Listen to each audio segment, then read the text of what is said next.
আবারও সম্প্রীতির ছবি ধরা পড়ল আরামবাগে।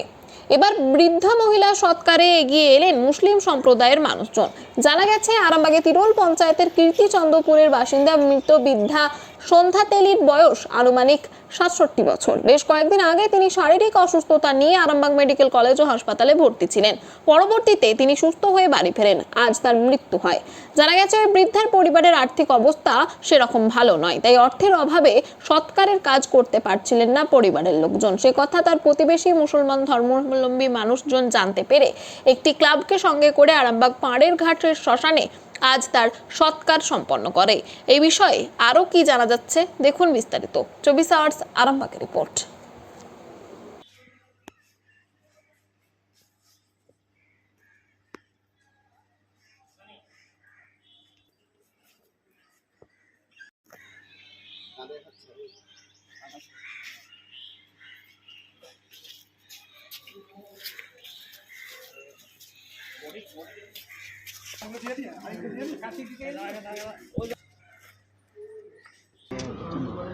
না না না এসব কোনো অসুবিধা নেই।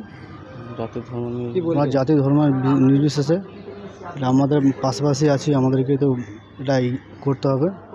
না ওর কেউ নেই, এক নম্বর কথা আছে, ওর কেউ নেই করার মতন। মুসলমান হিন্দু হবে না, এটা আমাদেরকে এগিয়ে আসতে, মুসলমান হিন্দু দেখলে হবে না, এটা আমাদেরকে এগিয়ে আসতে হবে। হচ্ছে আমার নাম হচ্ছে রাজেশ আলী খান, কীর্তিচন্দ্রপুর। যিনি মারা গেছেন সম্পর্কে পিসি হয়, সন্ধ্যা তেলি। বয়স 67-68 এরকম বয়স।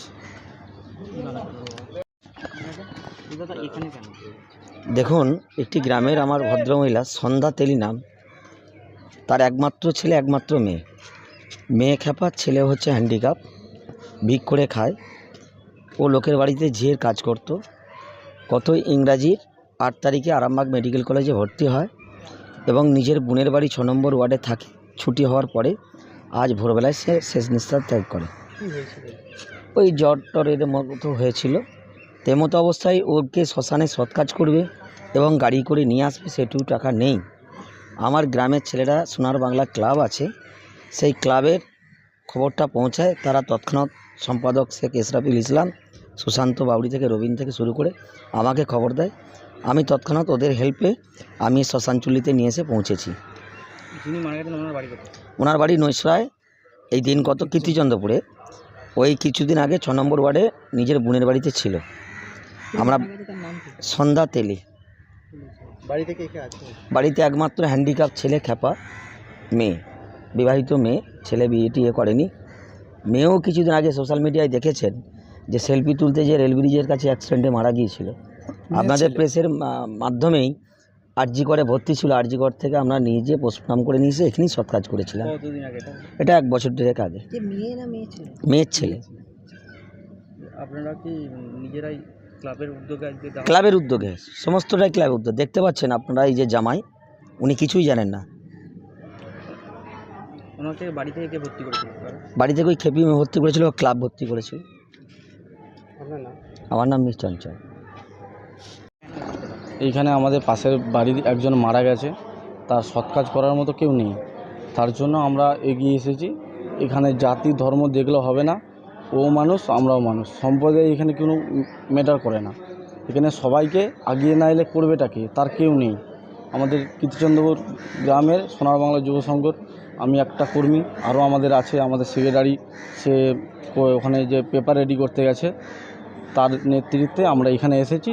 এবং ওখানে যে পাশাপাশি যে কিছু বাড়ির মানুষ ছিল তারাও সহযোগিতা করেছে, এবং মীর চঞ্চল সেও সহযোগিতা করেছে এবং করে থাকে, এবং যে কোনো কাজেতে আমরা এগিয়ে আসি। এটা কোন জায়গা? এইটা হচ্ছে তোমার আরামবাগের শ্মশানচুল্লি। এর আগে কখনো এসেছিলেন? হ্যাঁ, এর আগেও এসেছি। এনারই বাড়ির একজন ট্রেন অ্যাক্সিডেন্টে মারা যায়, সেইখানেও আমরা কলকাতার এনআরএসে ভর্তি ছিল, সেইখান থেকে লাশ নিয়ে এসে এইখানে সৎ কাজ আমরাই করেছি। এখানে পাশাপাশি গ্রামে যদি কারো কোনো বিপদ হয়, আর্থিক সমস্যা এবং কোনো বিপদ হয়, আমাদের ক্লাবের ছেলেরা আমরা পাশে যে দাঁড়াই, সম্প্রদায় দেখি না। দেশ জুড়ে একটা সাম্প্রদায়িক সম্প্রীতি বজায় নেই, বিভিন্ন জায়গায় দাঙ্গা চলছে বিভিন্ন জায়গায়, আপনারা কী বলবেন এই বিষয়ে? না, যারা করছে দুষ্ট মানুষরা করছে, মানে এইখানে মানুষ সবাই, জাতি ধর্ম না তার নিজের কাছে, সে কি করবে না করবে সেটা তার ব্যক্তিগত ব্যাপার, কিন্তু আমরা জাতি ধর্ম দেখব না, আমরা মানুষের অসময়ে পাশে দাঁড়াবো, বিপদ আপদের পাশে দাঁড়াবো, আদার্স অন্য কিচ্ছু না। ও মানুষ, ওরও লাল রক্ত আমারও লাল রক্ত, আদার্স অন্য কিচ্ছু না। কী নাম দাদা আপনার? আমার নাম রেজাউল আলী খান, আমার কীর্তিচন্দ্র বাড়ি, সোনার বাংলা যুব সংঘের আমি কর্মী।